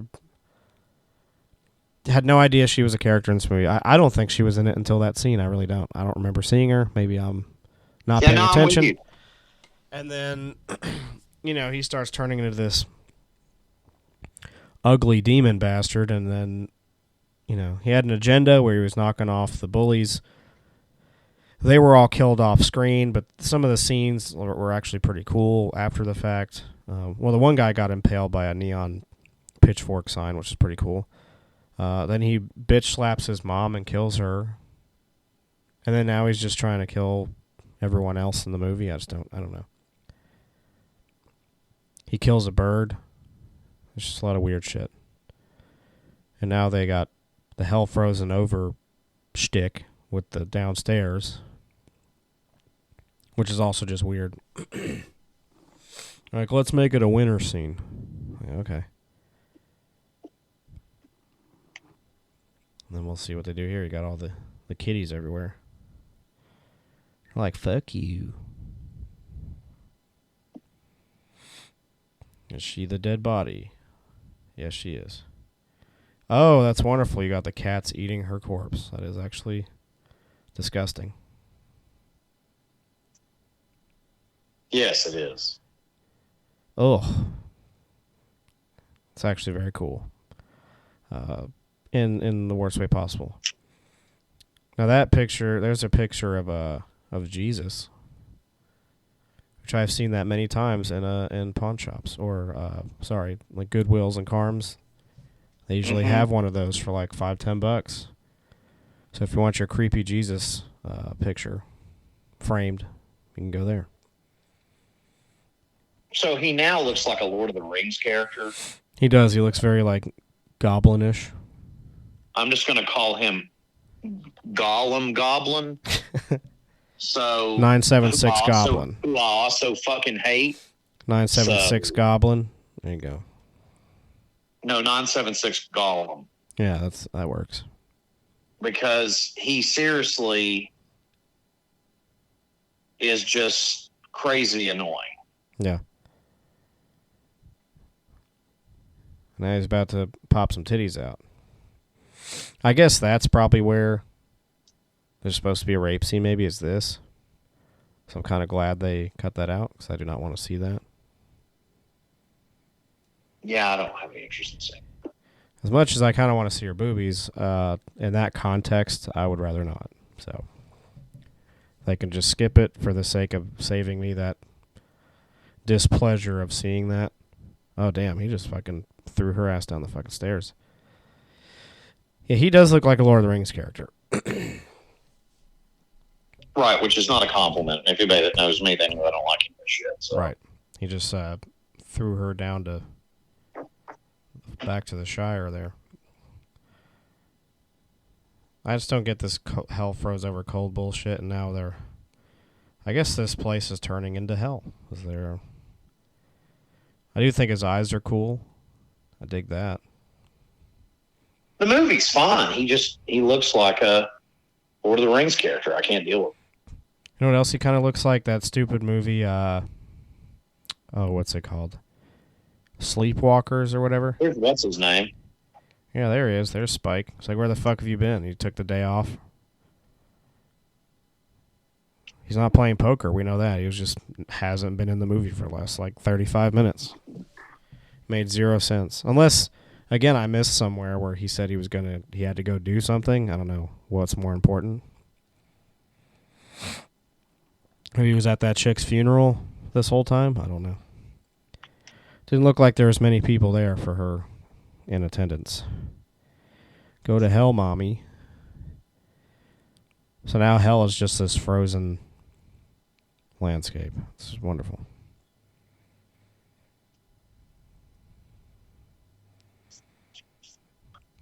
What the fuck does he have there? The biggest problem with Stephen Joffrey's is also that I've always thought he looked like a weasel. And he is kind of a weasel in all his movies. So, this movie's actually quite fun. It is very fun. Did a good job. Would I have changed the casting of Stephen Joffrey's? Yes. You know. You don't want him to be a demon weasel? No.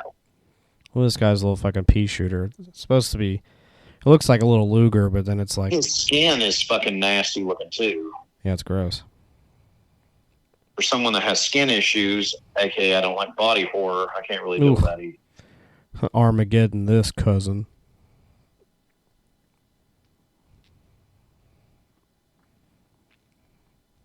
It's just cheesy. Oh, punch him in the face. There you go. He's about to fucking kill you. With his nasty devil hands.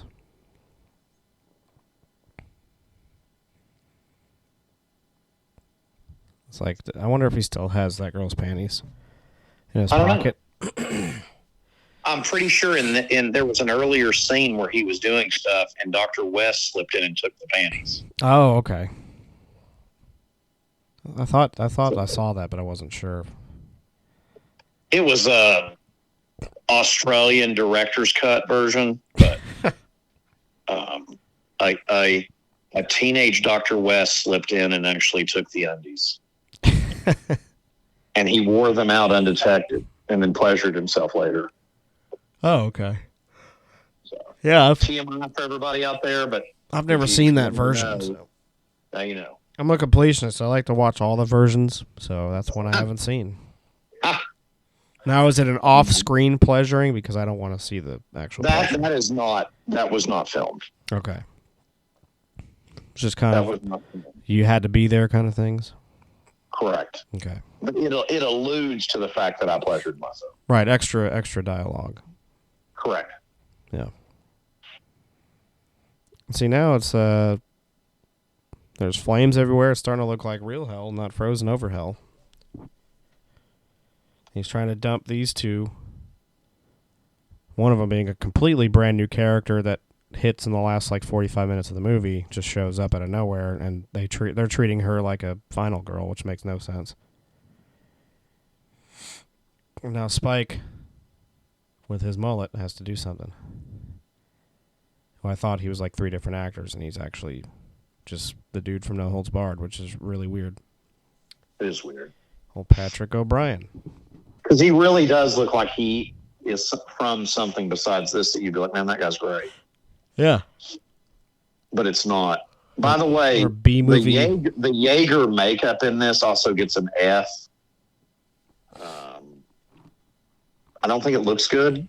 Not for the guy that did Nightmare on Elm Street Part 2. Right. The hands, you can tell it looks like he bought those at Party City. Yeah, it's like a glove. It's painfully obvious that they're Party City gloves. The blood looks fun, but the other makeup he chose to do on the evil dude is just not, I'm just not into it. So you get an F, Kevin Yeager. Yeah, it looks weird. But then I will say this, though, the complimentary thing about this, so we don't eat up too much time at the end, this movie has a great pace to it. Yeah. It moves around. But like I said, I don't feel sorry. Like the guy you were reading his suicide letter earlier, I don't feel sorry for this character because he looks like a weasel. Right. So he's also stealing people's panties and jerking off. If you put like a different actor in here where I could feel sympathy for them. But every time I see him, I just want him to be like, "You're so cool, Brewster." It's all I could keep seeing him saying because I have mine muted. So right. Well, yeah, me too. Obviously. Like right now, he's going, "You're so cool, Brewster," and he's like, "Listen, you Fright Night Weasel." You gotta kick him into this fucking pit, please. This is getting old. There you go. Oh, you can just fucking straight up body slam him into the pit. Yes. Boom. This little dummy corpse flying in there. There's B movie Ethan Hawke, or Beethan Hawke. There you go. Good job. Yeah, that's a blue screen. Yeah, that's pretty bad. It's one of Robert Englund's many miniatures in the movie. Because I guess they couldn't, with his Elm Street money, couldn't afford to have real sets, so he had to do miniatures. Which is effective, but I mean, you're watching this in 2023 and not 88, you're like, oh damn, that's a beauty there. Ugh. What a slob. Yeah, now you got this jack off.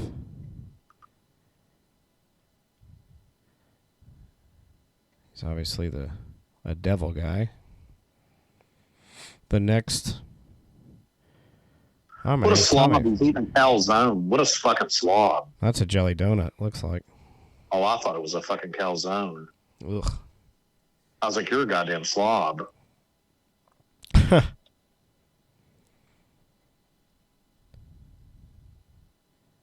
Very nice. See, he's very weaselly. Yeah, he is weaselly. Oh, weird. Robert Picardo is Mark Dark. Huh. Robert Picardo is the goddamn doctor from fucking Voyager. There you go. Guess Does that mean he was the voice on the phone? I thought I thought the voice was a chick, and then he would come on after, I think. Let me look it up. Very weird. No, I don't want to play brain That's scan. a biggie we missed there. Yeah, that's the first time they've showed him.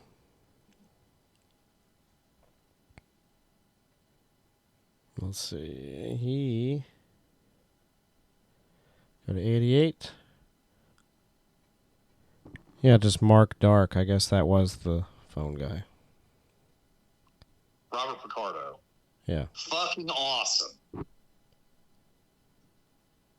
That's the shit. And kids, he's also in The Burbs. I love Robert Picardo. Robert Picardo's the other garbage man besides the dude Cornet. Or liked, or whatever that other fucking dude's name is.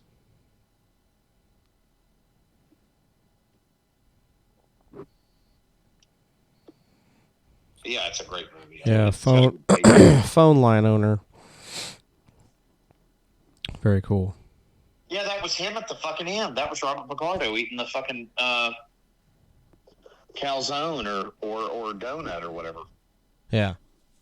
That was Robert Picardo. It's pretty badass. Yeah, There's always a Star Trek tie somewhere, folks, in horror. We always anticipate it, and it's usually there. And it makes me very happy. So, final thoughts.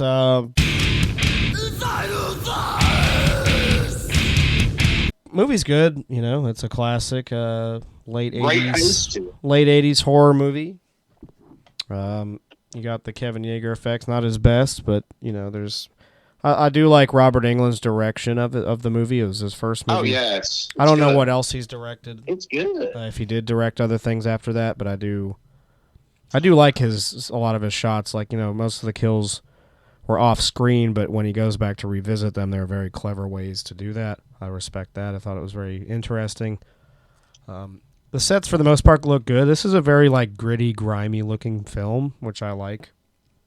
It's just dirty the whole time and run down, and it adds a lot of grit to the movie. Like it's almost like the atmosphere. Yeah. And the character's environment is almost more. I don't know. It's its own kind of character almost, because it adds so much more depth to the movie by having such a gross like environment around it. So it makes it feel like you're watching something like just like ugh. And so that definitely was a huge part of it too. So set design, I guess you can say, was pretty good. It was like in a little league of its own. It still felt very 80s. And just to answer this question, because I always get a lot of emails about certain things we say on episodes. Here's a question from a woman in Canada, and it says, Dr. West, were you aroused when you had snuck off with the panties? And the only thing I can tell you is I was moist. Moist, yeah. But yeah, overall good movie. It's better than Friday Night now. But yeah, it's definitely something that would be good if you have it in your collection, whether it be VHS or if you have the Blu-ray. Good for you. But to watch it free on Tubi, have some friends over, it's a good movie to watch. It's a lot of fun. And the just to be clear on this, the Phantasm renaming of it my version, 976. Rim job. Correct. Corey's version is, and I like this one. This is very, very good. Was you got 976 rim job, but Corey's version of 976 evil is Weasel Night. Because he agrees with me that Stephen Joffrey's is a weasel. No, it's just 976 Weasel.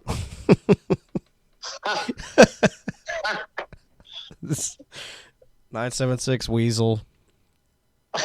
And he just turns into an actual weasel. Or Weasel Evil. Yeah, Weasel. Weasel. It's just him slowly throughout the movie turning into a weasel. Like an actual. He kind of did look like a weasel. He did. He just turned into like a chipmunk. But yeah, it's pretty funny.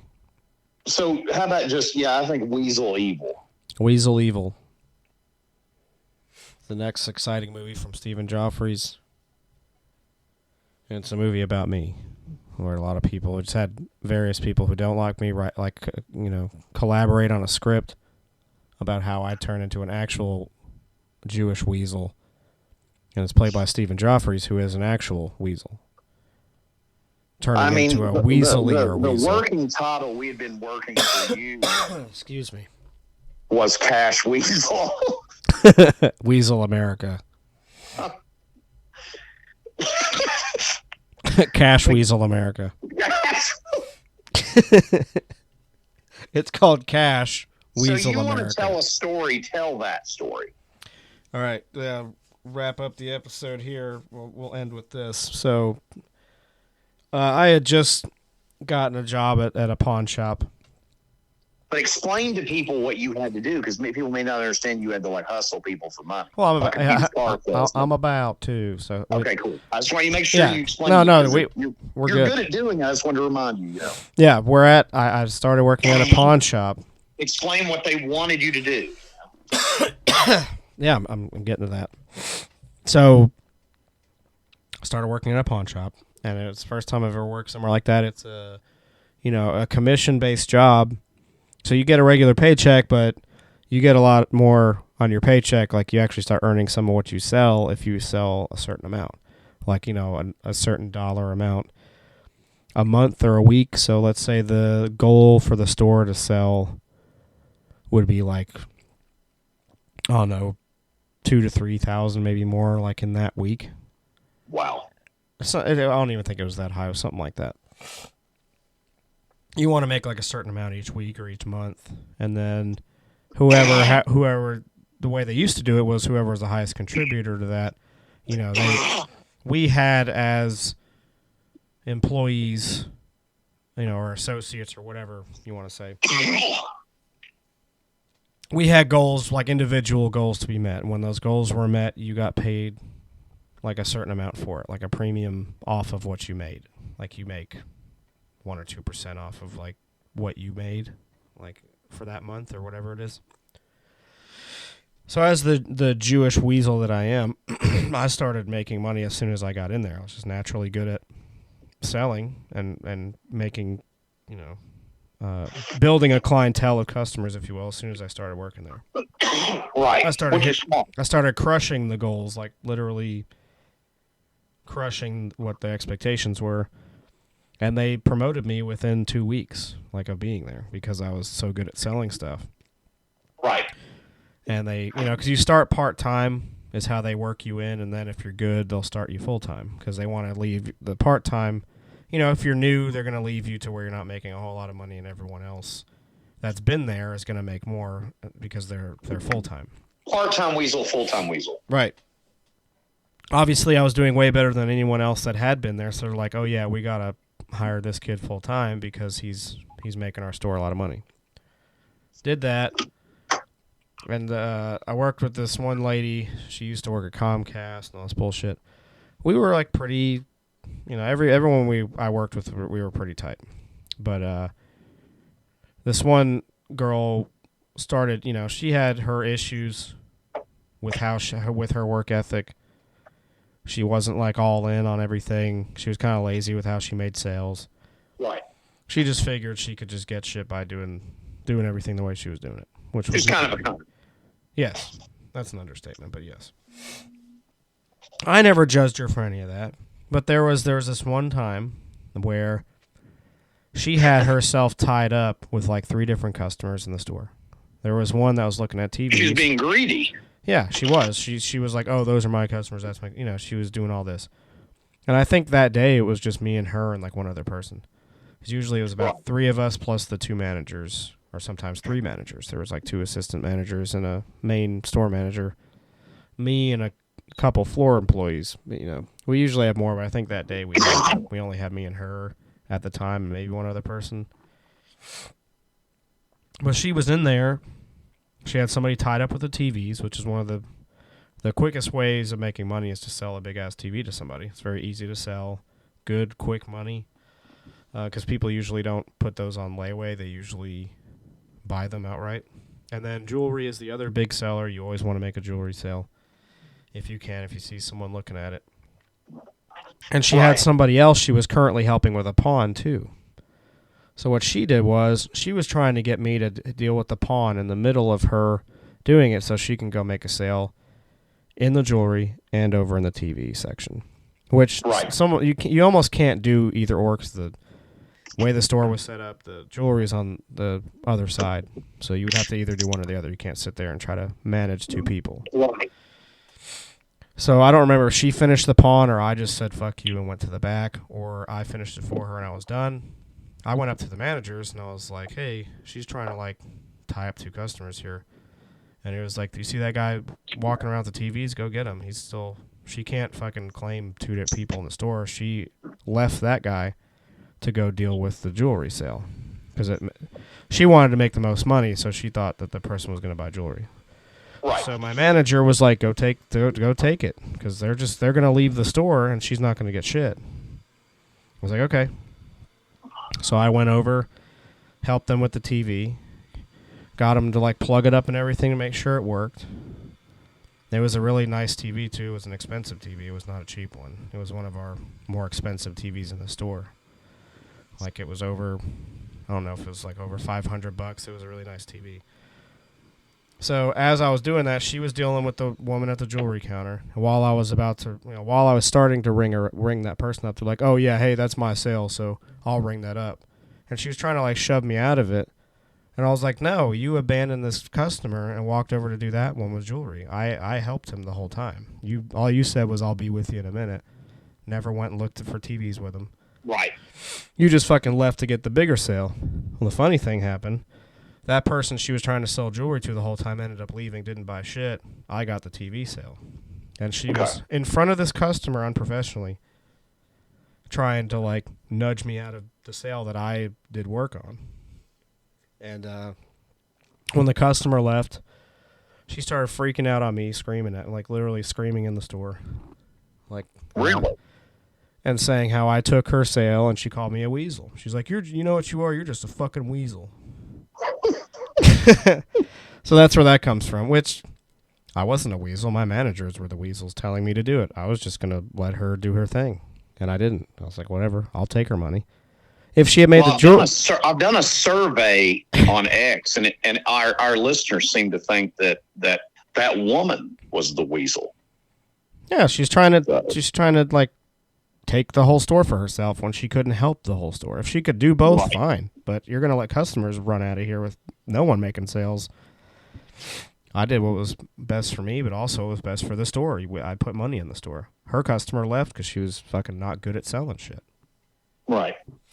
And she tried to dump her pawn off on me, so she wouldn't even help that customer, which is still a customer. People paying on their pawns is a customer. They're putting money in the store. And eventually they made that expectation of, she left after that too. After that weasel thing, she was gone. She left. Really? Like she fucking quit, like not too long after that. Yeah. Wow. It's like, good, fuck you. You're a shitty fucking salesperson.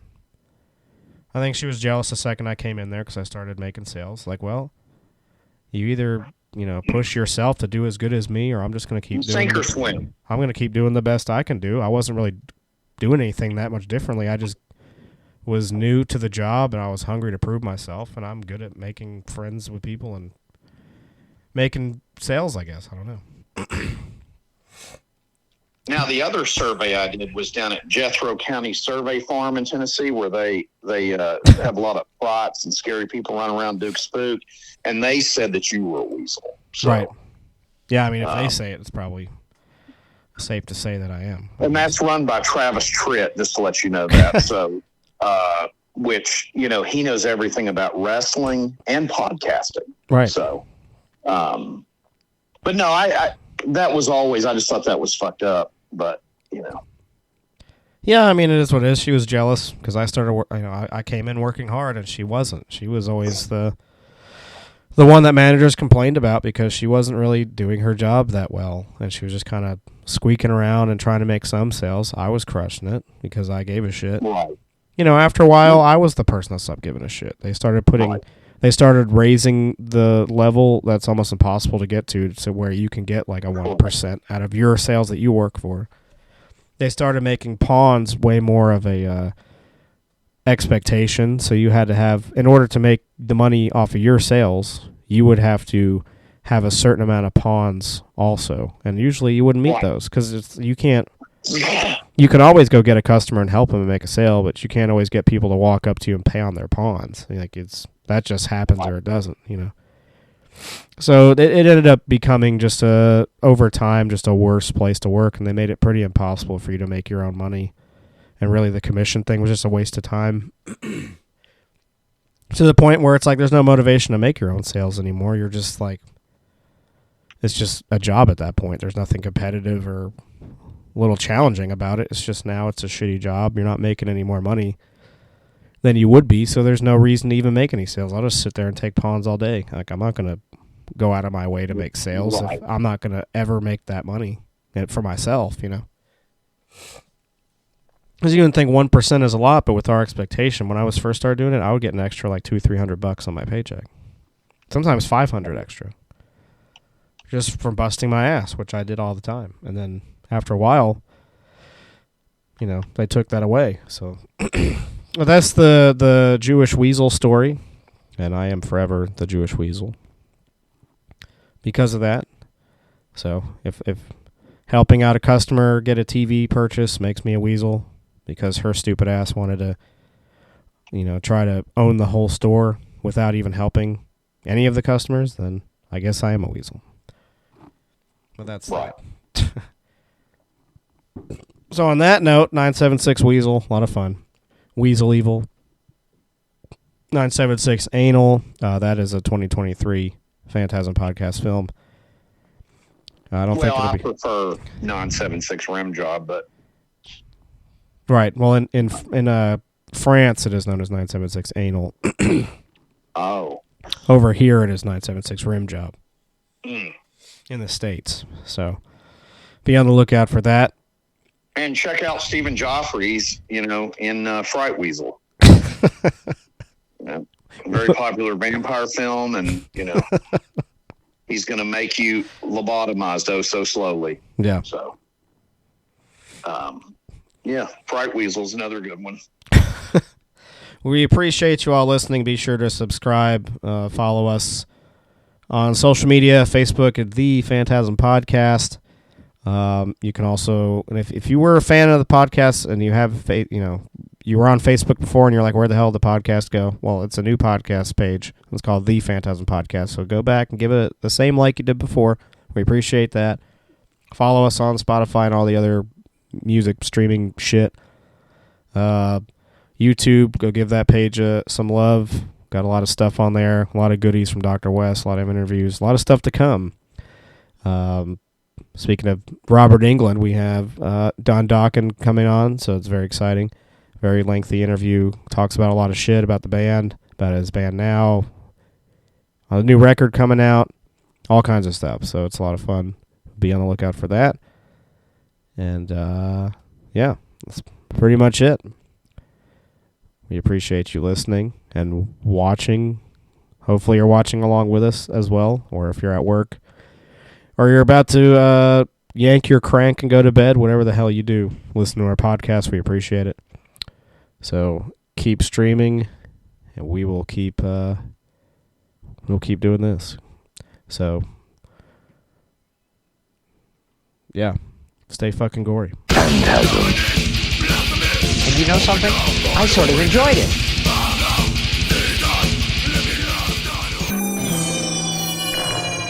Phantasm.